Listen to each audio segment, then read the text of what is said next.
Hi hello வணக்கம், welcome to திரை விமர்சனம்.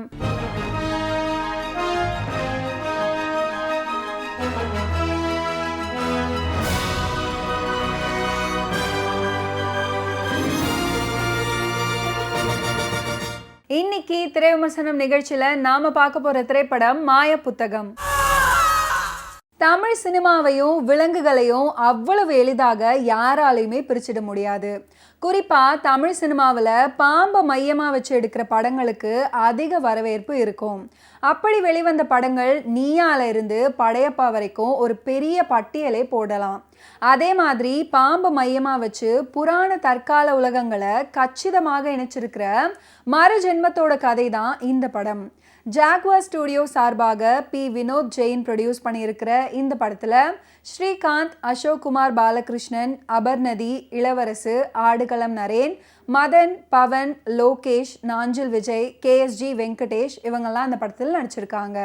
ரவி விஜய் ஆனந்த் மியூசிக் பண்ணியிருக்கிற இந்த படத்துக்கு ஆறுமுகம் சினிமோட்டோகிராஃபி பண்ணியிருக்காரு. ராம ஜெயபிரகாஷ் இந்த படத்தை டைரக்ட் பண்ணியிருக்காரு.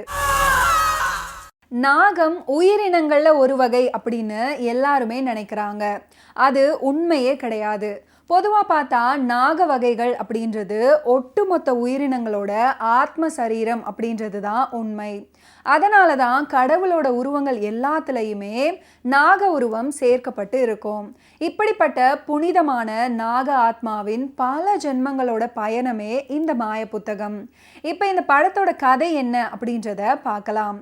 சினிமாவில் பெரிய இயக்குனர் ஆகணும் அப்படின்ற லட்சியத்தோடு முயற்சி பண்ணிட்டு வராரு முருகா அசோக். ஒரு நாள் அவரோட கனவுல பழைய புத்தகமும் அதுல இருந்து ஒரு பாம்பும் வர்றதை பார்த்து மிரண்டு போயிடுறாரு. அந்த பாம்பு இவரை தூங்க விடாம தொந்தரவு பண்ணிக்கிட்டே இருக்கு.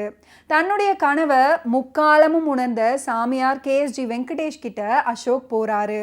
கேஎஸ்ஜி வெங்கடேஷ் கனவுல வந்த அந்த புத்தகத்தை அசோக் கிட்ட கொடுத்து அதுல இருக்க கதையை படமாக்கும்படி கட்டளையிடுறாரு. இளவரசு சாமியாரோட தீவிர பக்தரான இவர் அசோக் இயக்குற படத்தை ப்ரொடியூஸ் பண்ணுறாரு.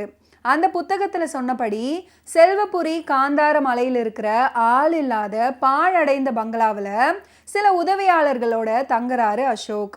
அங்கே அமானுஷ்யமான சில விஷயங்கள் நடக்கிறத கண்டுபிடிக்கிறாரு. அந்த பங்களாவில் இருக்கிற மாணிக்கத்தை யார் தொட்டாலுமே எரிந்து போகிறத பார்த்து அதிர்ந்து போகிறாரு அசோக்.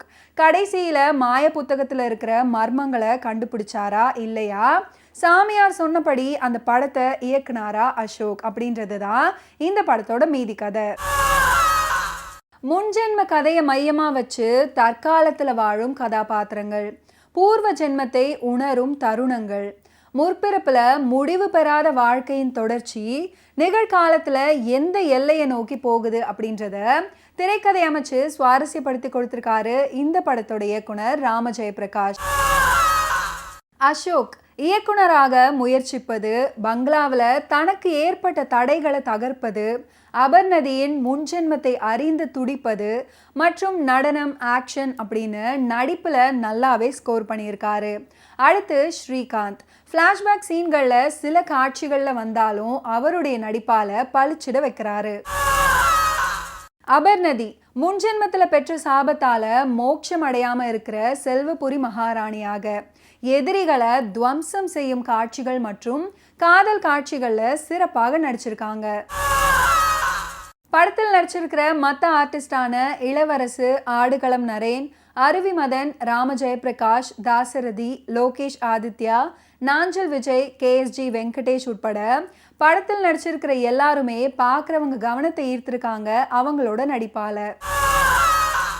இசையமைப்பாளர் ரவி விஜய் ஆனந்தின் பின்னணி இசை, சாங் கம்போசிங் மற்றும் விவேகா, ராம ஜெயபிரகாஷோட லிரிக்ஸ் பார்க்கலாம், கேட்கலாம். காட்சிகளுக்கு ஏற்ப பயணமாகுது சினிமாட்டோகிராஃபர் ஆறுமுகத்தின் ஒளிப்பதிவு. குறிப்பாக சொல்லணும்னா முதல் பாதியை பேய் படம் போலவும், செகண்ட் ஆஃபை வரலாறு, முன்ஜென்மம், நாகதேவதை, மன்னர்களோட போர் இப்படி படமாக்கி இருக்காரு அவரோட சினிமாட்டோகிராஃபியால.